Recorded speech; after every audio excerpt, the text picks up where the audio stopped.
علی بھی اگلا سوال ہے، بسم اللہ الرحمن الرحیم۔ وَلَقَدْ يَسَّرْنَا الْقُرْآنَ لِلذِّكْرِ فَهَلْ مِن مُدَّكِّرٍ کے ترجمہ میں کسی جگہ نصیحت کے لیے آسان کر دیا گیا الفاظ آتے ہیں اور کسی جگہ یاد کرنے کے لیے آسان کر دیا، کون سے ترجمہ کو فالو کریں؟ یہ سر یہ قرآن شریف سے مولانا شریف کو نکال لیں گے تو ترجمہ صحیح ہوگا نا؟ صحیح۔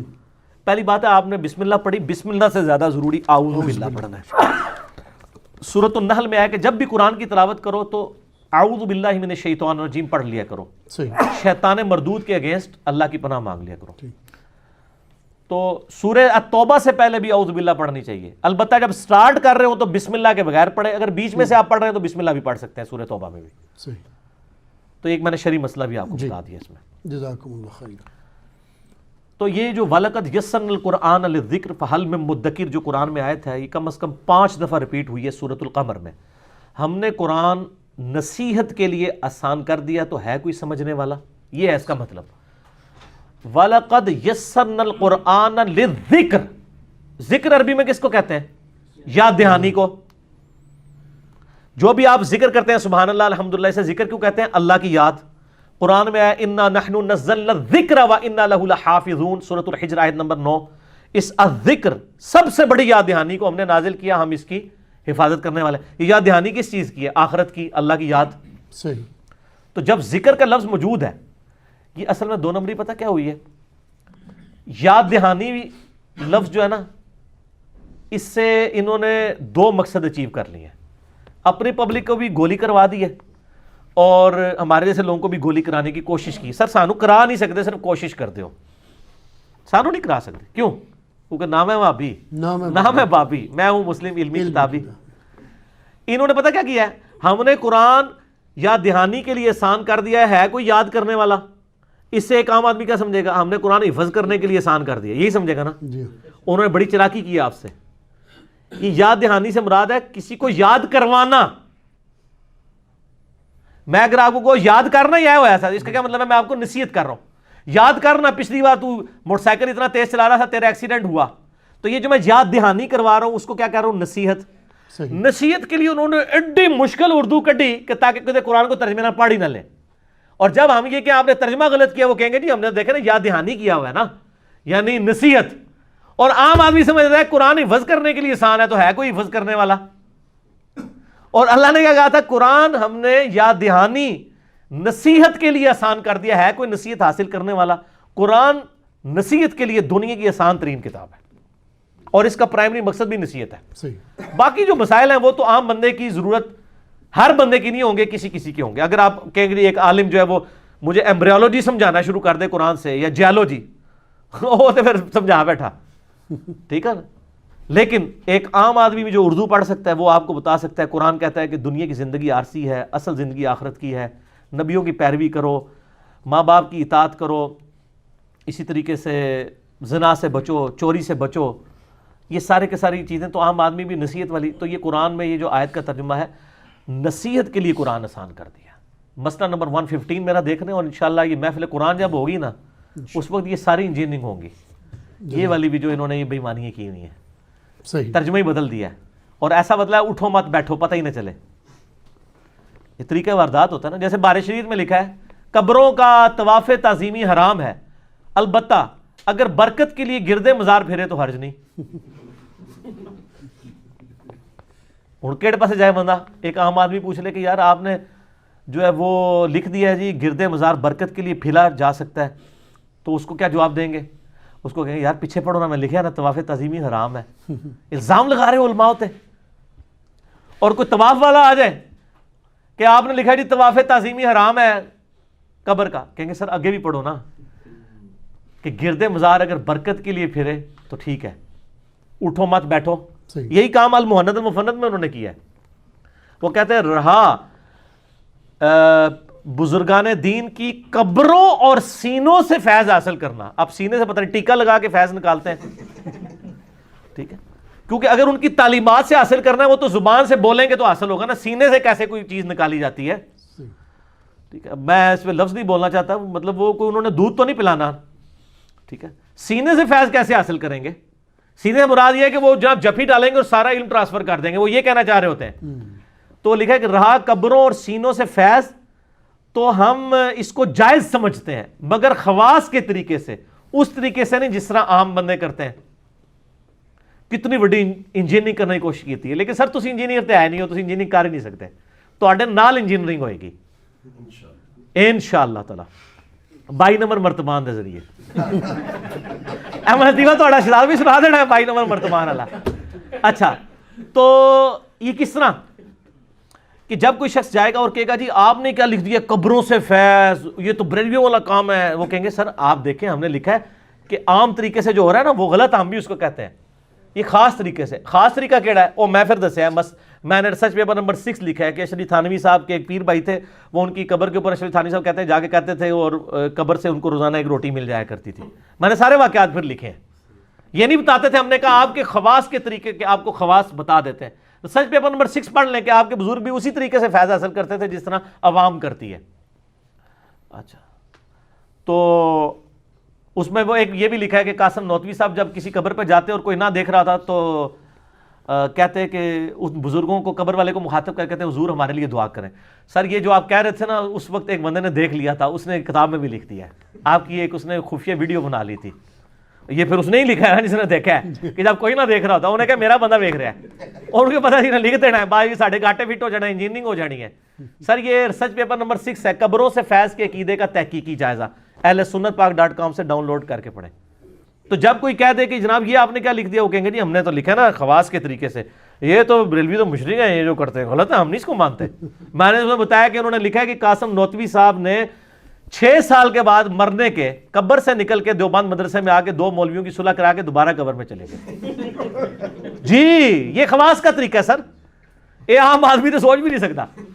یہ خواص کا طریقہ بھی انہوں نے لکھا ہے. عام او خواص کا طریقہ عوام سے بھی زیادہ بدتر ہے. ٹھیک ہو گیا. تو یہ سارے واقعات انہوں نے لکھے میں انشاءاللہ تعالی اس کی بھی انجینئرنگ کبھی ہم نے ریسرچ پیپر میں تو کر دی ہوئی ہے.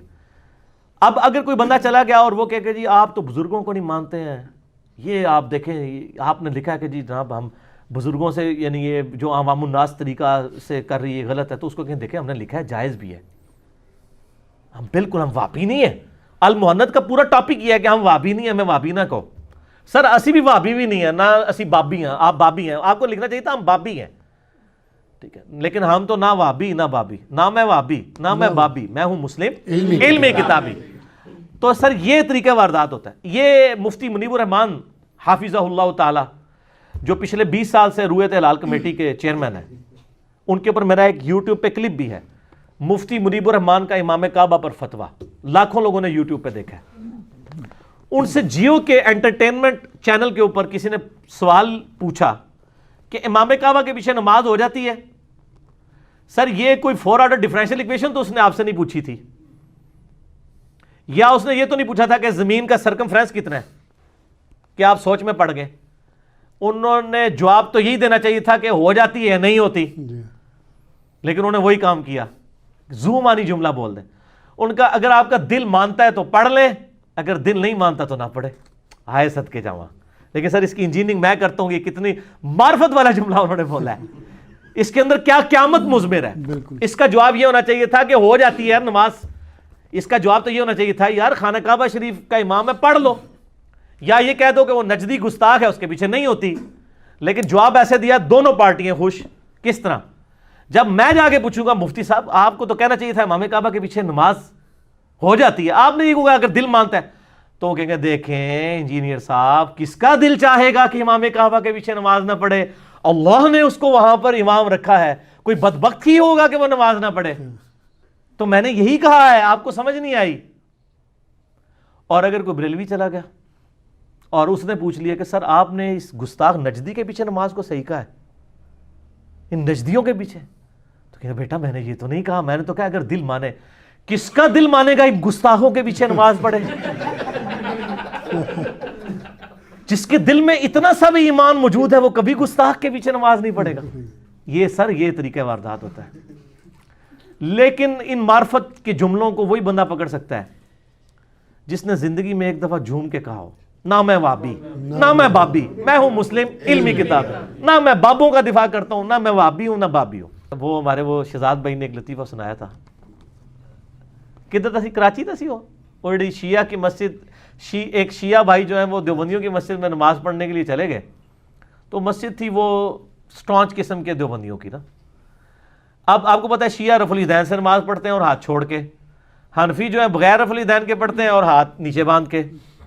اب جس شیعہ نے پہلے نہ دیکھا ہو کہ حنفی کس طرح نماز پڑھتے ہیں تو وہ کہے گا یار یہ کس طریقے سے نماز پڑھ رہا ہے، اور جس حنفی نے نہ دیکھا ہو شیعہ کس طریقے سے نماز پڑھتے ہیں تو وہ کہے گا یار یہ کس طریقے سے نماز پڑھ رہا ہے.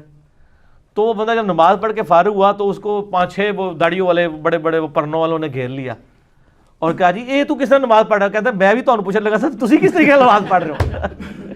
کہتا میں بھی آپ سے یہی سوال کرنے لگا تھا کہ تسی کہڑے طریقے سے نماز پڑھی ہے. ٹھیک ہے، تو جس طرح آپ سوچ رہے ہیں کسی کے بارے میں تو سر آپ کے بارے میں بھی لوگ یہی کچھ سوچ رہے ہیں.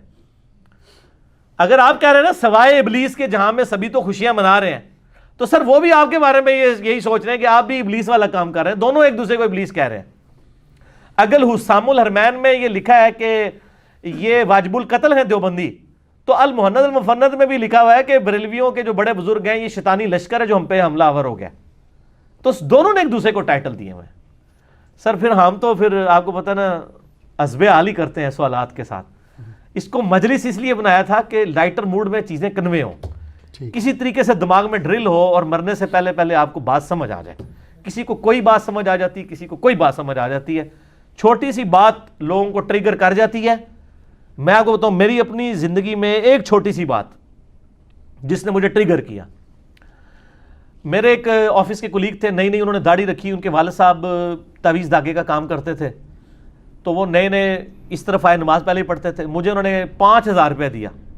یہ میں بات کروں 2007 کی، 2007 کی.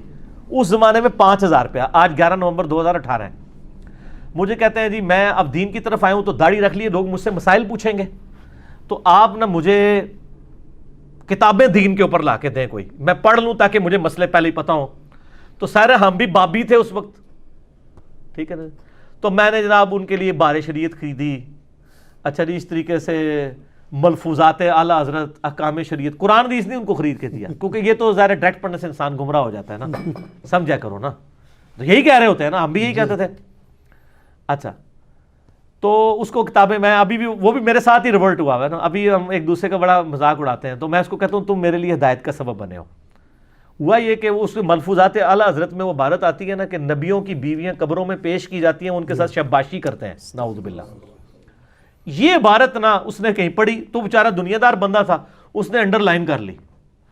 اگلے دن آفس میں آ کے مجھے کہتا ہے یار یہ منو کیڑی کتاب تو لے کے دیتی ہے اللہ دے بندے، دیکھ دیکھ کیا لکھے ہے. میں نے کہا کیا لکھا ہے؟ کہنا نہیں پہلے مجھے بتاؤ اگر کوئی کہے کہ نبیوں کی بیویوں کو قبروں میں پیش کیا جاتا ہے ان کے ساتھ شباش. میں نے کہا استغفر اللہ، اتنی گستاخانہ بات لکھی ہوئی ہے. تو اس نے نا کہا یہ آپ کے اعلیٰ حضرت نے لکھی ہوئی ہے ملفوظات میں. مسئلہ 71B ہے میرا، انڈیا اور پاکستان کے بزرگوں کی 19 گستاخانہ عبارات کا تحقیقی جائزہ جو سر سینکڑوں نہیں ہزاروں لوگوں کی اصلاح کا سبب ایک لیکچر بنا ہے الحمدللہ. مجھے وہ کہتا ہے یہ دیکھو لکھا ہے.